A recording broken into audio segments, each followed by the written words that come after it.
If you're listening to this podcast, there's a good chance that you're a hunter or you just enjoy the great outdoors. Now's the time to step up. There have been countless efforts to vilify hunters, denounce the legitimacy of the science-based wildlife management model. There's no science to this stance, and it is solely emotionally charged. We don't want to see what happened with the grizzly hunt replay itself again with the remaining large carnivores and big game species. It's a slippery slope, folks. We need to stand together. Now is the time for hunters to be united across all organizations and show our combined support. Please go to wildsheepsociety.com/act now and follow the steps. It doesn't take much time and it will help save the future of hunting. This applies to residents and non-residents alike. Please, let's use our voice and be heard. On with the show, folks.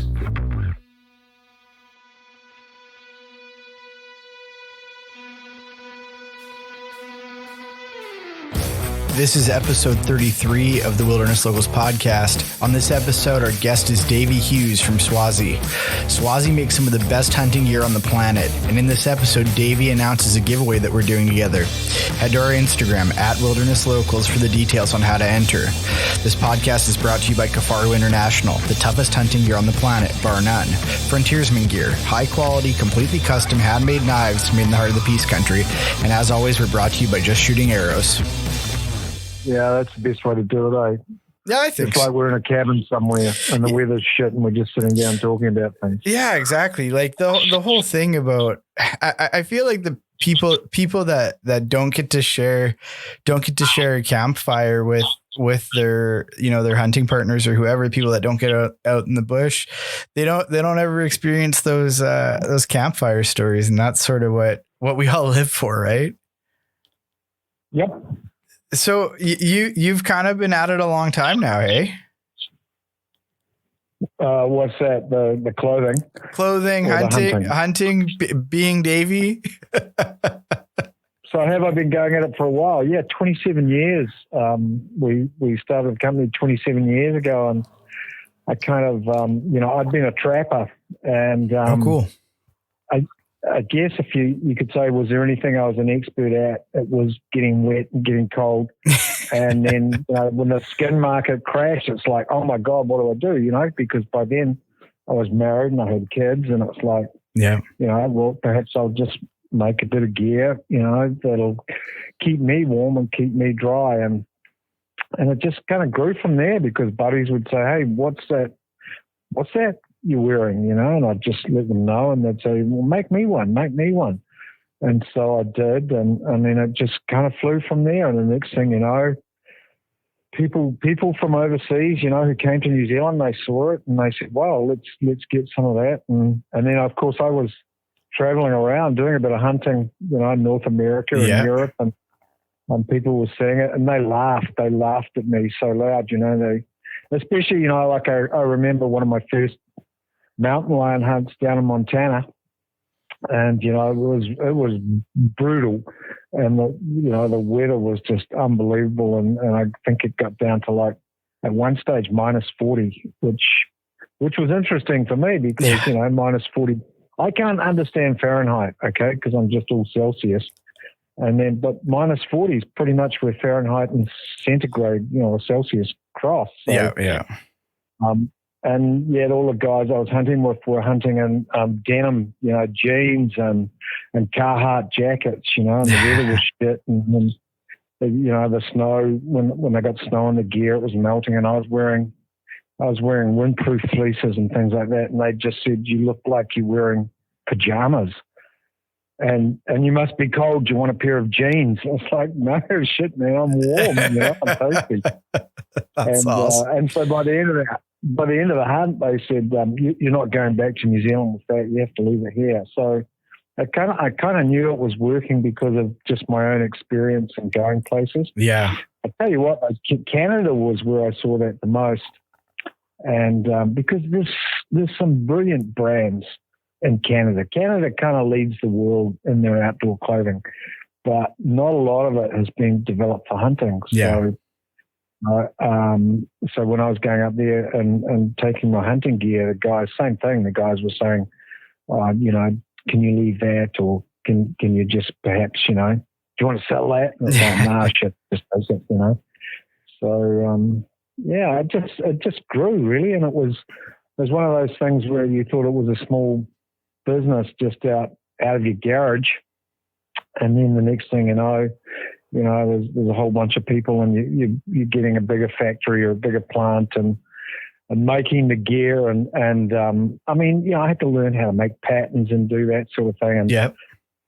Man, that was so funny. And today when I want to laugh, I go down into the dungeon at Swazi and dig out some of those old patterns and just laugh because I didn't have a clue what I was doing.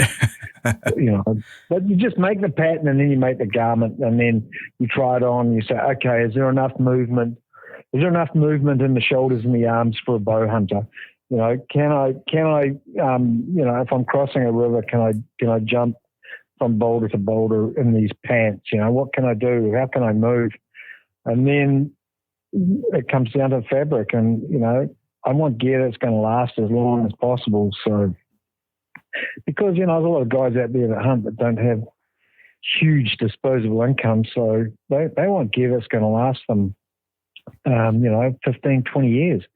And I think that's the one thing that I wanted to do was just make gear that was really functional, and then B, make it last a long time. And I think we've succeeded in doing that, Oh, yeah. Like I said, we've been going 27 years and we still get people to get in touch and say, hey, I've got your original underwear.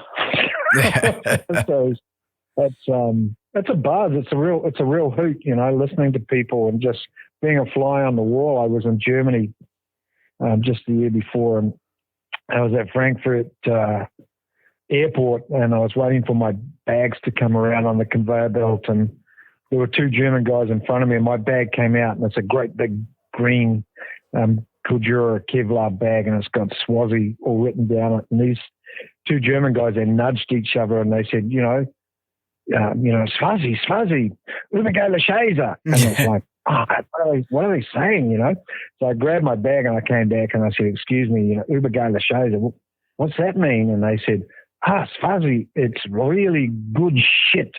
And it's like, wow, that's kind of nice to pick that up in Germany. So it's been a bit of a niche, and I kind of like the idea it's that sort of niche or cult sort of brand.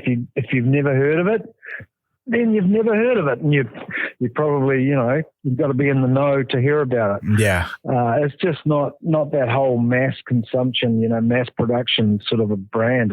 It's nice in a way to just be this small brand that's making stuff in the background, and then I just get to go hunting. I mean, jeepers.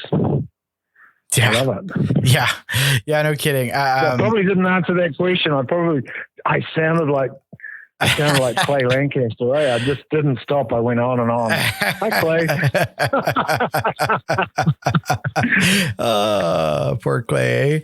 Well, that's kind of the point of this thing, right? Is just to get it going. One thing about Swazi is like, I was telling Vicky when I was chatting with her earlier, that so like whenever I wear any of my Swazi kit, whoever I'm with or whoever I'm hunting with or people I run into, they're always like, well, what's that? What is that? And oftentimes I end up, buying a hood or whatever and giving it to hunting partners and stuff like that. My hunting mentor, Ronnie, I was on it's like a 5 or 7 day backcountry muley trip. And I like the main thing that I was wearing was a Swazi hood. And by the end of the trip, he's like, what is that thing? I gotta get one. Like, it's like wearing pajamas and you're warm and they're the best. It's my favorite piece of gear, like by far. Yeah. Yeah, I kind of like it. People ask me, what's your favorite piece of Swazi gear, and I often say it's the next piece I design. There you go. It's going to be my favorite, and that's the same way. When they ask me, what's your favorite hunt? Of all the countries you've hunted, where's the coolest place to go? And it's like the next place. The next place is going. Yeah. That's the adventure. Is just the next place. So it's like that with me for gear, but. I guess if people looked in my hunting closet at home and they saw saw my gear, they'd laugh and they'd say, gosh, man, A, it's really old, and B, it's like, you don't even make that anymore. It's like, yeah, I don't make it anymore, but it's my favorite piece of kit. So, and that kind of made me realize early on in the piece as well, I had to lose my ego, which was pretty big at the time. Mm-hmm. And that's just listen to your customers, because they're pretty much the experts. Some of them are crazy. Yeah. Some of them want 64 pockets and 32 zips. But generally, when they keep coming back and they say, oh, you need to make this longer, you need to make that shorter, this fabric doesn't work around the cuff area or whatever else, you need to just sit down and listen to them. And that's why a lot of my gear is just simply, some of those early products that have developed and evolved simply because our customers have demanded that, we keep on, making incremental changes to products so that they become better and better. And I think for me, that whole Big Bang theory of you just make something and it's there and it's a world beater. It does happen from time to time, but I also think that the products that, season by season, you tweak a little bit, you make them a little bit better every year because you've been out in the weather and you haven't been totally satisfied with the way something works, and you just make it, that little bit more refinement. That for me is really, innovation. That's where it comes from. That's awesome. So I'd love to get into kind of your backstory a little bit. And you mentioned trapping and I don't think a lot of our audience will know a lot about New Zealand and what New Zealand has to offer.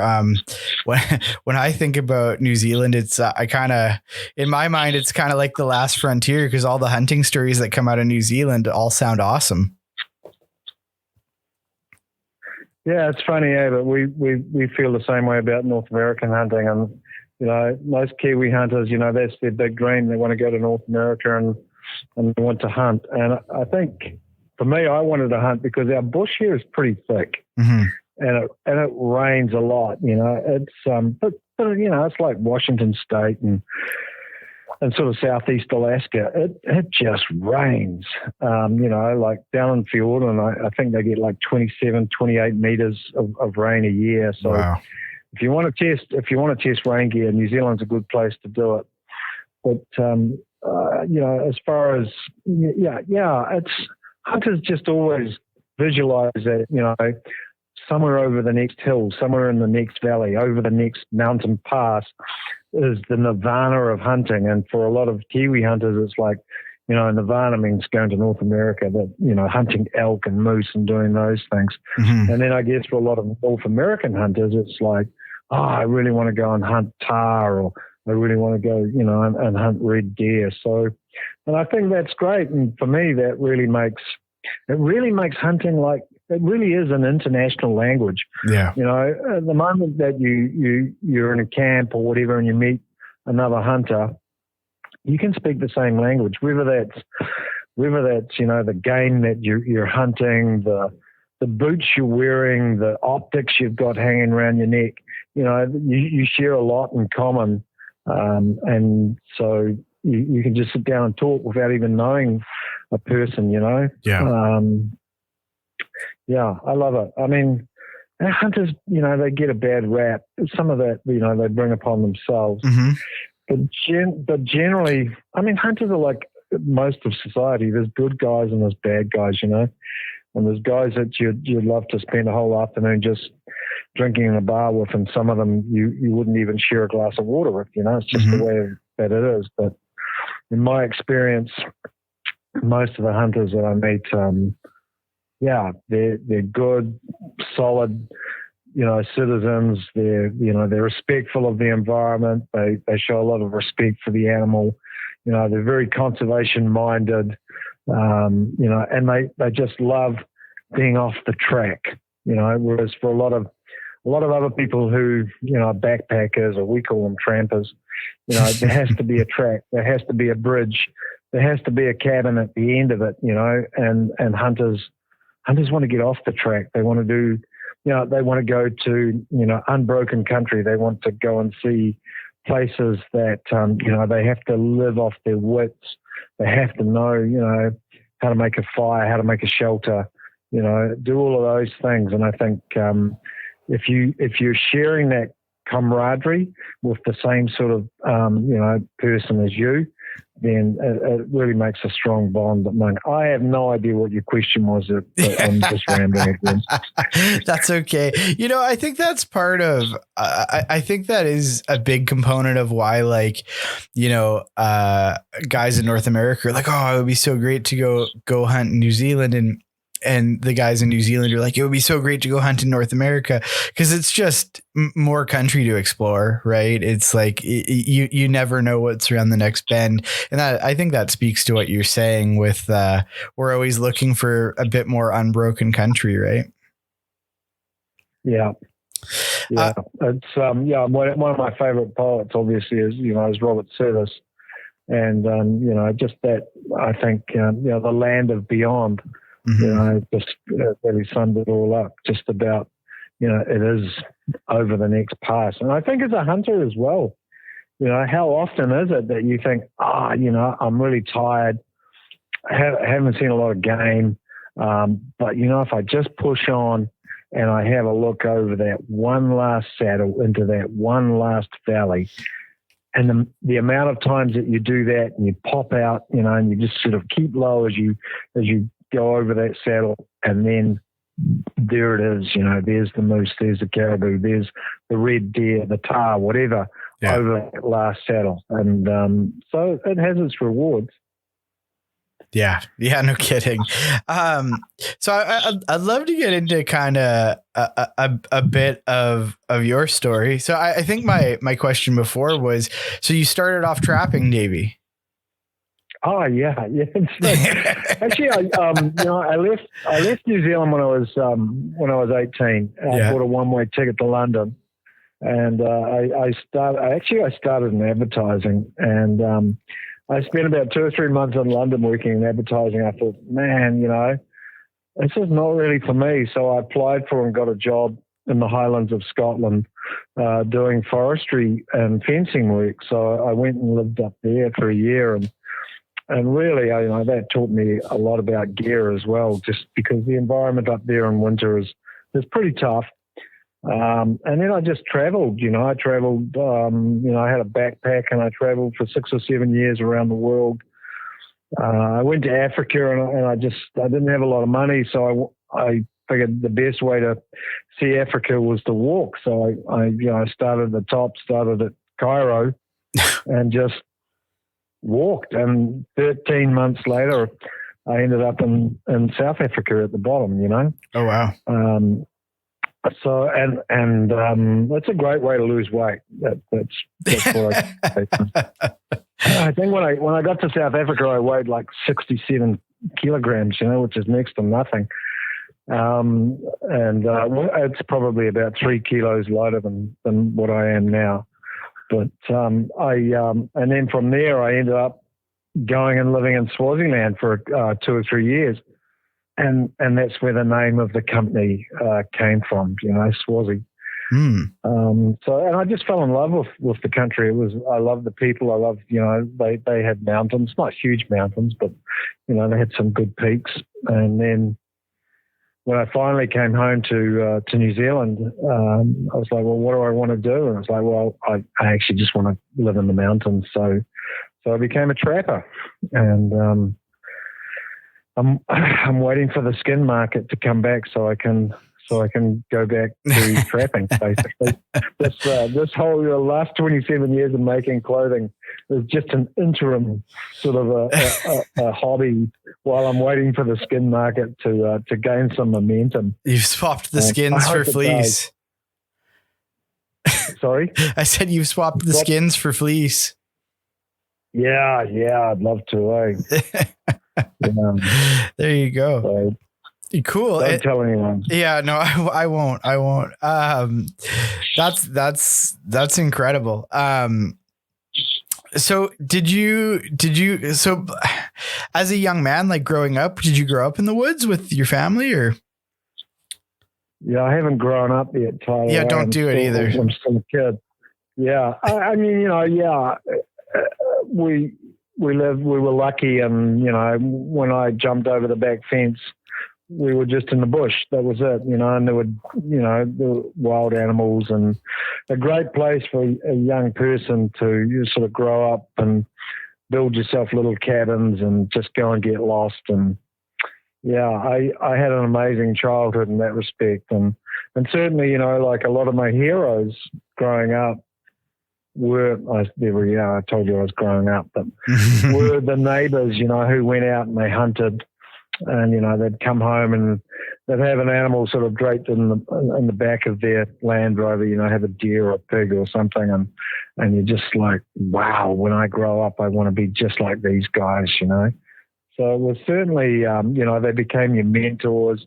They taught you firearm safety. They taught you about, identifying, your targets, about how to dress an animal once you'd shot it, how to show respect to an animal. Mm-hmm. And I think a lot of that, not so much in hunting, but in everyday society, a lot of that mentoring of young men especially is sadly missing. And when I look at hunters and I think, well, what is it that is that common bond, with hunters? And a big part of that is they take responsibility for their own actions. When you're out there, that's it. If you slip, if you fall, if you break your arm, if you cut your leg, if you get, lost, although hunters never get lost. They get confused for a few days, but never lost. Yeah. But if you do any of those things, you don't blame anyone. It's just like you take that on your own head. So then also you have respect, and you have respect for yourself and respect for the animals that you're hunting, and respect for the mountains that you share with other hunters and other people. So I think they're great, virtues or values for anyone to grow up with. So, I go back to what I'm saying, like hunters are great custodians and guardians of wildlife and conservation. I think a lot of that is because they've had these mentors mm-hmm. as they've come through life as a young man. And they're lucky because they've had that, because a lot of society, as I said, just don't get that. Yeah. It's a rite of passage, that's the word I was looking for. So, it's something that, I guess it goes back, 10,000 years. Yeah. Yeah, for sure. Yeah. So New Zealand's a little different with the game there, right? I might be mistaken here, but isn't most of the game in New Zealand all non-native? Yeah, so it's pretty much all introduced. Yeah. The only mammals really that are native are a bat and a rat. Oh wow! Everything else has been introduced. It's all the deer and the fur bearers, and obviously the wild pigs and the wild goats. They've all been introduced, and yeah. A couple of 100 years ago, they even tried to introduce wildebeest and zebra, but that didn't really work all that well. Yeah. Zebra tastes good. I mean, anyone that's eaten zebra will tell you it's a great eating meat. I wish they had taken off, because I'd love to be able to have a bit of zebra in the freezer. Yeah, no kidding. So what kind of species did you cut your teeth on, Davey? Mainly red deer, because that's where I lived, and down in the just outside the capital, Wellington. The animals in the hills there were red deer and pigs, basically, and goats. So, from an early age, you just learnt, how to hunt those. To be quite honest, I'm a meat eater. I'm a meat hunter. And antlers and knife handles and axe handles, that sounds terrible, doesn't it? I've never measured an animal in my life. I really don't need to know this one with so many points on a Douglas score, an SEI score, or whatever else. It's just like, if I'm going to hunt, say, whatever animal it is, yes, I'd like to hunt something representative, something, I'd like to take, say, a big old male that's past his breeding, I'd like to take that. But at the end of the day, here in New Zealand, I actually want to shoot something that's going to taste mighty fine, Yeah. And so that's generally not going to be a big old stag in the middle of the rut. Yeah. Yeah, I think I had read somewhere that your guys' seasons are pretty liberal too, like for when you can hunt. Well, we've basically got only the one hunting season. Okay. And that runs from January the 1st through to December 31st. Perfect. That's my kind of hunting season. I like it. Yeah, that's awesome.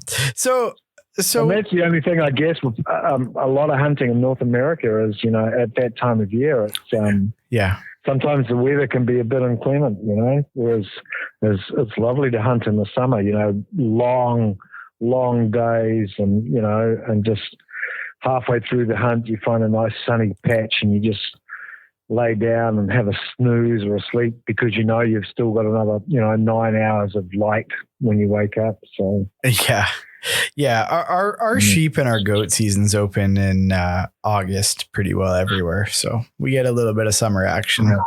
So it sounds like you've spent quite a bit of time in North America chasing pursuing big game species over here, and I know you've spent some time in BC, and I think you've hunted with Clay, right? Yeah, I hunted with Clay and Cam. Cam was, Cam, who's obviously Clay's, was Clay's, brother, twin brother. Yeah. Yeah, he and I were just, we were very good friends. And I miss him so much, Yeah. And I still, I know it's a bit weird, but still to this day, I look up and, Orion's belt, and I look at Orion's belt and the star systems and I love the old Bushman, the sand from the Kalahari, their saying is that the stars are the campfires of all of those hunters who have gone before us. Mm-hmm. And for me, Cam's campfire is on Orion's belt, and so every time I see it, I think of, what an amazing guy to hunt with. But the Lancasters are they're all good bastards, and they're all good guys to hunt with. They're all totally different, which is great as well because, they've all got a different point of view or they all hunt a bit differently. So, then they're legends in Canada. So I've enjoyed the privilege of being in Canada and B hunting with Lancasters. There you go. What's maybe a standout hunt that you've done with the Lancasters or even just up here? Well, I think the mountain lion, that we hunted was probably, for me, it was like 9 days. We started hunting in Hudson Hope. Oh yeah. And, we sort of, we're on some big cats up there and we're on one particular cat. I mean, he was big and it was an interesting hunt, because we had snow machines as well. And I'd broken like 3 or 4 ribs just the week before. So ouch. It was, I know, and I felt so sorry for myself, but those Lancasters just looked at me and said, you just need to toughen up, Kiwi. And they would say that as I was digging my snow machine out of a big pile of soft snow, and they would never give you a hand. They would just stop beside you and say, and you'd be going like, and they'd be going, toughen up, just toughen up. It's just like bastards. But and we'd sort of meet up with the locals at night and they'd laugh and they'd say, there's no cats around here. There hasn't been any cats around here for 30 years. What are you guys doing? And it's like, we didn't tell them, that, we were chasing big cats. Yeah. And then we just got kind of, the cats up there were pretty wily. And then we went further south after about 3 or 4 days and hunted this particular cat. And yeah, it was on the last day, the last hour of the last day of the hunt. And I've been on quite a number of cat hunts prior to this, Yeah. And we over the years, treated a lot of cats, taken a lot of photos, never shot a cat. And then this guy was up in the tree, and it was just like, this is Mr. Pumpkinhead. And yeah, he was a good cat, really, really good cat. But more than that, it was just, it was the guys that I was hunting with that made it, the most memorable hunt, that I've had. So, yeah. That's often what it is. Hey, I was saying on a podcast recently, I was saying, whenever I look back at a hunt, it's very rarely, the animal or the shot or anything like that. It's always like whatever was unfortunate about the trip, like you accidentally grabbed your wife's sleeping bag, and I did that, so I didn't fit inside of it, or something like that you reminisce about later, right? It's always kind of the stories. Yeah, you sound a bit weird taking your wife's sleeping bag. That's a bad one. That's a bad one. That was actually on my mule deer hunt last year. I grabbed the wrong sleeping bag, and I did not zip up inside of it, and it was very cold for 5 days. So I'll just remember, if ever we go hunting, Tyler, I'll remember to keep an eye on my sleeping bag, just in case it goes missing. Yeah, exactly. Yeah, I think you're right. I mean, I don't know if it's for me. It's like, anything that went wrong in the hunt that I remember.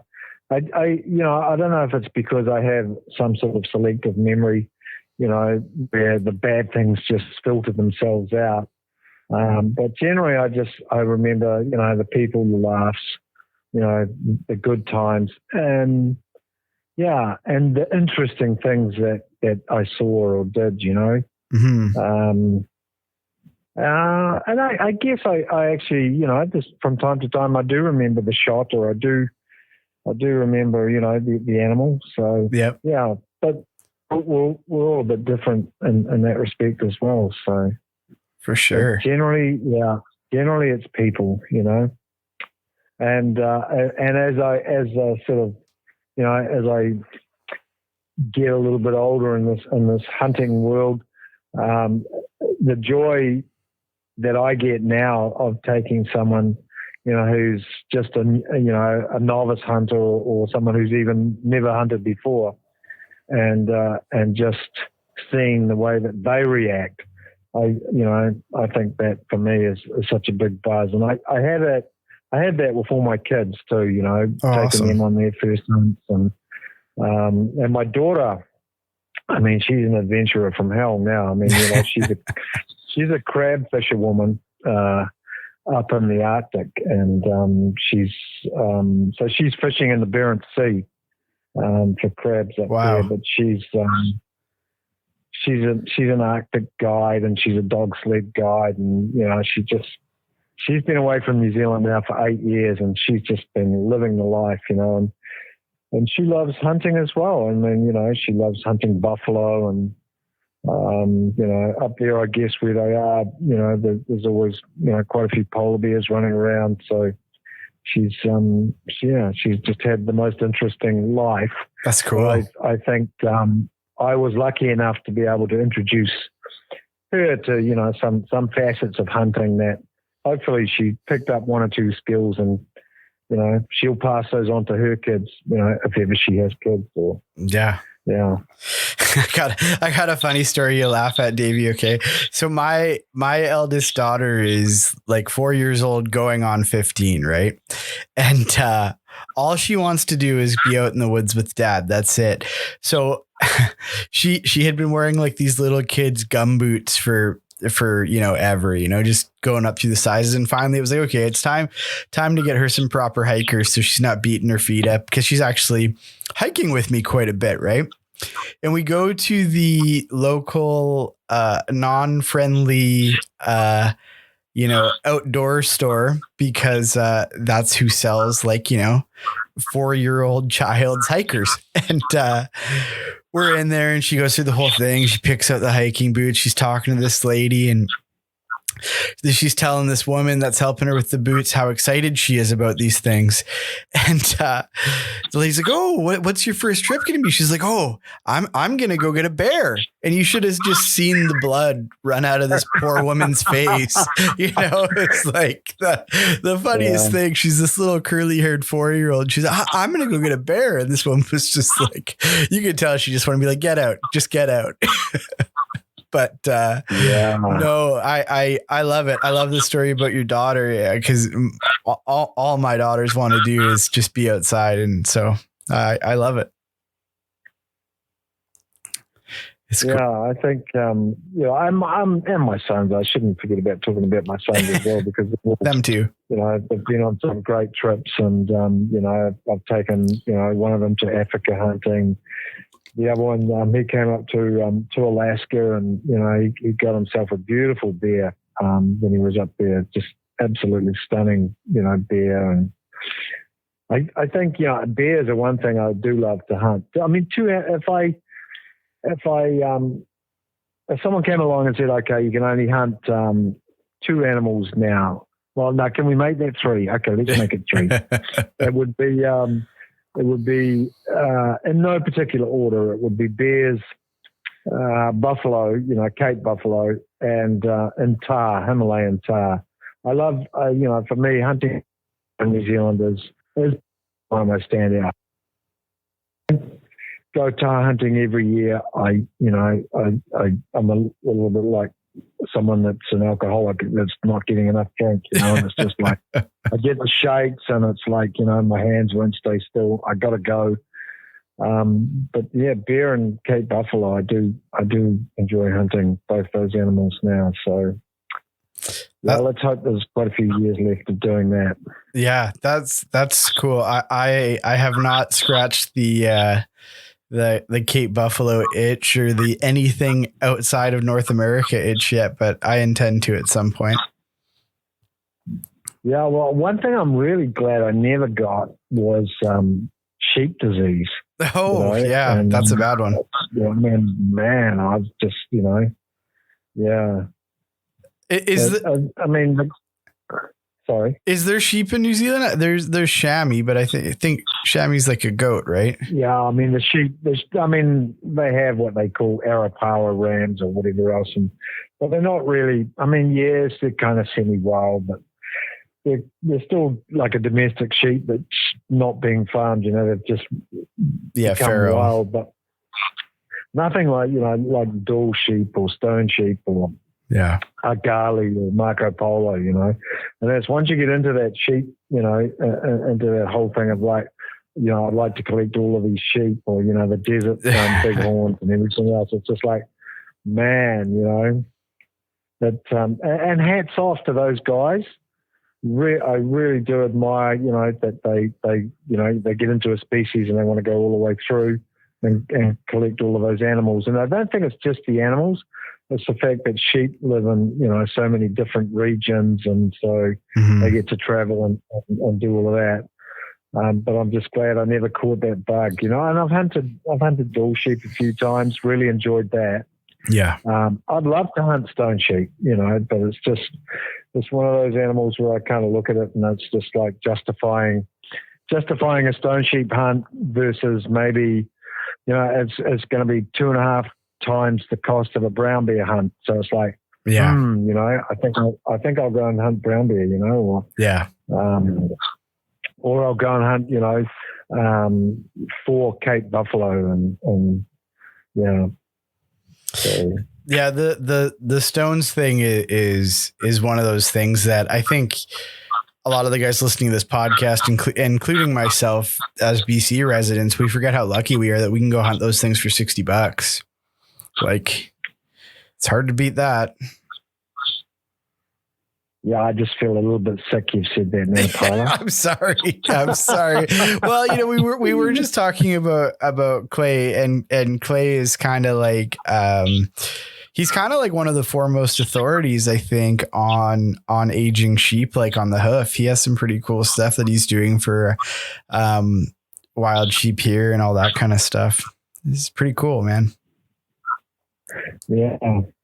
Actually, that brings me to a kind of interesting topic. We kind of have a bit of a conservation push going on here in BC right now. I'm sure you know, in 2018 we lost the grizzly bear hunt here after like a kind of long, hard fought battle that I don't think hunters gained much traction on it. And kind of what I wanted to ask you is, what's the kind of conservation situation like in New Zealand? Obviously, with a lot of our animals that are introduced, quite a few of those, they're seen by, by your more green conservationists as, overgrazing the mountains and the grasses. So they would like to see those animals eradicated, basically. Oh, wow. But I don't know. Yeah. So I don't know if that's really conservation as much as it's it's an ideology, and I certainly don't agree with it. But definitely, we've seen other introduced species, like stoats and weasels and wild cats decimate our bird life, especially the flightless birds that we have. Yeah. And so there's a huge push to create like a predator-free environment by 2050. And the good thing is so many hunters are involved in that. And, when I look at the volunteers and I meet those guys out in the mountains, invariably, 90% of the people doing that sort of the trapping and that work are hunters. So, I think that, these guys that are the purists, they're like your typical keyboard warriors, they'd like to see this done, and they'd like to stop you from hunting grizzly bears in BC. They'd like to see so many things stop, yet they don't understand, what funds conservation or what conservation is actually all about. So I think social media, I actually am a big fan of social media, but I think it's also, it's been quite detrimental towards say hunters, especially where, it's like in BC, that whole thing there about the grizzly, as far as I can see, it wasn't based on sound science. It was just based on emotion. And so more and more of that's going to happen. So we need to get smart, as hunters, and we need to become a little bit more emotive ourselves about the things that we do. So these guys here in New Zealand who are, assisting with the conservation push towards predator-free, they need to be singing that from the top of the mountain. They need to be talking about hunters, doing things for conservation. And I know over the years, certainly, with this company here, that we've always been involved in conservation projects, not just in New Zealand, but, with tigers in the Russian Far East, with rhino and elephant in Africa, with animals all around the place. We like to get involved and to ensure that, those species are still going to be here, not just to hunt, but because, hunters it's not about killing.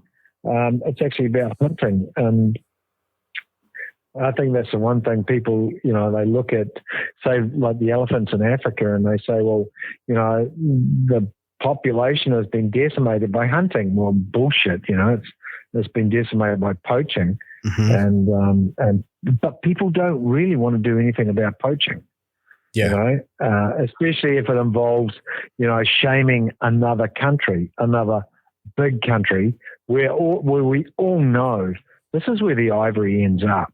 This is where the rhino horns end up, but by the same token, we all want to buy a cheap pair of Nike running shoes or, a cheap, hunting jacket or whatever. So in effect, we actually fund the decimation of wildlife as hunters ourselves, because we don't make decisions based on where we purchase our products from. It's just we want cheap. So yeah. It's I mean it's a how do I word it? It's sort of a heavy reality when you really start thinking about it, and I think there's probably not enough people thinking about it, right? Yeah, well, there's probably a lot of people thinking about it, but not a lot of people doing something about it. Yeah. Yeah. And let's face it, most hunters I'm probably speaking for myself, 15 years ago, was like, well, I don't really care what they say about me or what they think about me. Mm-hmm. I'm just going to go and do my own thing. Well, hold on, all of a sudden, legislation and rules come in that say you can't do your own thing. I would love to, to go and hunt, in BC and hunt grizz. Yeah. I can't do that anymore. Yeah. So, yeah. Yeah. Yeah, I hear you. So I know that Swazi kind of makes a point of using what's the wording? I don't have it pulled up in front of me, but you guys make a effort to make sure that you're doing stuff the right way and treating everybody good and being good to the earth and all that kind of stuff. Yeah, I think we try our best, but I also believe that we can do better, and that's like me harking back to the clothing that we produce and how we can always make it better. And it's the same with our sustainable approach to what we do here as a company. I think we can always do better. So we're constantly looking at ways to do things better. And one of the things that COVID actually did for us was made us sit down and have a really good long hard look at some of the fibers and the yarns that we used and where we source those from, and making sure that they came from mills that were using good sustainable practices. We're using a lot now certainly our merino that we've been developing over the last year or two, that's ready to come out onto the market in about 2 or 3 months, and that's really a game changer for us, because all of a sudden we've got these merino garments that dry 5 times faster than any other merino on the market. Wow. They're stronger, loftier. They're going to be so much more durable, and I'm really excited about that coming out. So. And we're using a lot more wool, and obviously in our socks as wool, but we're replacing the nylon and the wool. We're replacing the nylon and the socks with a strong wool rather than just pouring plastics in. So they're little bits that we're doing, but if you added them up, you'd say, well, it's certainly made a difference in our footprint. And if every company did the same thing, tried to you've only got to do one thing to change the world. Mm-hmm. And so, you've got to start. So it doesn't have to be a huge thing overnight, but just one thing at a time, one step at a time, and the world changes. So I guess that's going to be our big push over the next 4 or 5 years, is just making sure that the footprint that we make on the planet gets smaller and smaller. That's awesome. That's cool. It's I don't want to call you guys a grassroots company, but it's so cool to be able to buy pieces of kit, buy pieces of technical gear like this that is coming from people that have their heart in the right place, and they're trying to do the right thing, and their kind of values and all that sort of stuff line up with your own. It's huge. It makes me feel good about buying stuff from you guys and taking your stuff on my adventures that I go on. Right. Cool, man. Take me stone sheep hunting. I wish I could. I wish I could. That's one species that we're not allowed to host anybody on. The only people that can have anybody are guides and outfitters. So cool, man. Look, I understand that. Yeah. And I can't wait to get back up to Canada. I don't know what I'll come and hunt. The next time I'm in Canada. Or where it will be. But I haven't spent much time in Northwest Territories, so maybe that's one place I've got to go and have a look around, and just see what the hell is up there. Or Saskatchewan. I've got some good friends up there, and I'm up and chase the whitetail up here. So yeah, I'd love to do that. That's awesome. Yeah, I was a bit bummed out last year. I was supposed to go to Kodiak and hunt bear. And of course that got canned, and I think it'll be canned again this coming spring. Yeah. So it's probably going to be like fall 2022 or even spring 2023 before I get back onto Kodiak. Yeah, it's looking that way. I mean, here in BC, they just announced more restrictions until I think May 23rd right now is the current date, but I'm sure that'll keep rolling because it's sort of every time we get close, they kind of keep rolling it forward, it seems. So I think we're going to, I think we're talking about giving something away, right? Yeah, we are. And so Vicky, our marketing lady, she said, we're going to give away a hood because you like the hood. I love it. And I said, you know what? I'd rather actually, my favorite go-to garment is the Mahani shirt. That's an awesome one too, eh? Yeah, I want to give away a Mahani shirt, and it's just because, my heart's in the Mahanis. So awesome.